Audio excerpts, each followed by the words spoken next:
안녕하세요. 세상의 모든 것을 3분에 정리해드리는 3분극장의 밝은 달빛입니다. 오늘은 입에 담기 불편하지만 꼭 알고 있어야 할 무좀! 모든 분들이 숨기고 싶은 그 무좀에 대해서 얘기해볼까 하는데요. 그중 오늘 밝은 달빛에서는 무좀을 일으키는 균과 그 증상, 치료법에 대해서 알아볼게요. 무좀은 곰팡이인 진균류로 분류되는 피부 사상균에 의해서 피부의 표재성 감염을 일으키는 현상으로 분류가 됩니다. 피부 사상균들은 피부 각질을 녹일 수 있는 효소가 있어서 피부의 각질층, 머리카락, 손톱이나 발톱에도 침범해서 그 각질의 영양분을 섭취하며 삽니다. 습하고 통풍이 잘 안 되는 환경은 균들이 번식하기 최적의 환경이므로 이런 환경에 발을 장시간 노출시키면 무좀에 걸리기 쉽죠. 무좀균은 강한 전염성을 가지고 있기 때문에 특히 많은 사람들이 맨발로 모이는 곳에서는 항상 무좀 감염을 조심해야 합니다. 대표적으로 공중목욕탕, 기숙사, 운동부 합숙소, 군대 같은 곳이 무좀균이 득실거리기로 유명한 곳인데요. 심지어는 키즈카페 같은 것도 무좀균의 주요 서식처가 될 수 있습니다. 따라서 키즈카페에 아이들을 데려갈 경우에는 어른아이 할 것 없이 반드시 양말을 착용시켜야 합니다.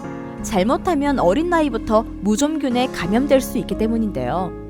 수영장이나 공용 샤워실 같은 데 갈 때는 자신이 사용할 샌들이나 슬리퍼를 따로 챙겨가서 축축한 표면을 맨발로 밟지 않도록 해주는 것이 좋습니다.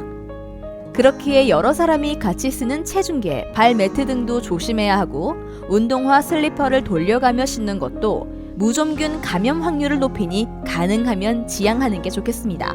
또한 공용으로 쓰는 발톱깎이나 손톱깎이를 쓴다는 것은 결코 피해야 하고요. 걸리기는 쉬워도 치료는 녹록치 않은 무좀을 평소에 예방하려면 어떻게 해야 할까요? 3분 극장에서 예방을 위한 5가지 원칙을 제시해 드릴 테니까 잘 실천해 보시길 바랍니다. 첫째, 발을 매일 씻는다.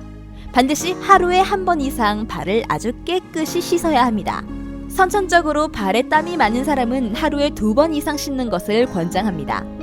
둘째, 발을 씻은 후 발을 완전히 말려야 하는데 특히 발가락 사이를 잘 말려야 합니다.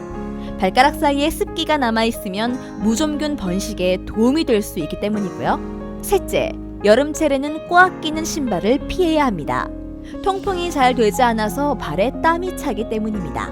넷째, 양말은 반드시 면 양말을 착용해서 하루 한 번 이상 갈아 신습니다. 이 역시 발에 땀이 차는 것을 막기 위함이고요. 5번째, 가급적이면 집안에서는 맨발로 지냅니다. 발에 땀이 차는 것을 막아 발을 건조하게 유지하기 위함입니다. 이렇게 철저히 관리를 했음에도 무좀에 걸리게 된다면 하루라도 빨리 피부과를 찾아가서 치료를 받는 것이 중요합니다. 일반 시중에 좋은 무좀약들이 많지만 그런 약으로는 무좀을 완치하기 매우 어려운데요. 무좀이 완치되지 않으면 무좀 증세가 완화되는 듯 하다가 조금만 방심해도 무좀이 재발합니다. 따라서 피부과 전문의의 처방에 따라 무좀을 치료해서 무좀균을 완전히 박멸하는 것이 무좀 재발 확률을 최소화하는 것입니다. 그런데 무좀약을 사용할 때는 간에 무리가 가는 경우가 많아서 반드시 의사에게 확인을 받아야 합니다. 그래야만 본인에게 맞는 약이 처방돼서 간에 무리를 주지 않고 치료를 할 수 있기 때문입니다. 오늘 얘기의 결론은요. 우리는 얼굴을 하루에 몇 번이나 거울을 보고 피부에 좋은 화장품을 비싼 돈을 주고 구입해서 많은 정성을 다하고 있습니다. 하지만 발에 대한 관심은 너무나 부족한 게 사실인데요. 무좀은 조금만 방심하면 걸리기 쉬운 바이러스성 질환입니다. 하지만 이전과 달리 지금 시대에서는 못 고치는 병이 절대 아닙니다. 이는 곰팡이균에 의한 감염이 무좀의 가장 큰 원인이기에 항상 깨끗이 씻고 건조하게 유지하는 생활 습관만으로도 대부분을 치료할 수 있기 때문입니다. 얼굴에 가지는 관심의 10분의 1만이라도 관심을 가진다면 무좀은 사라지지 않을까요? 지금까지 3분 극장의 밝은 달빛이었습니다.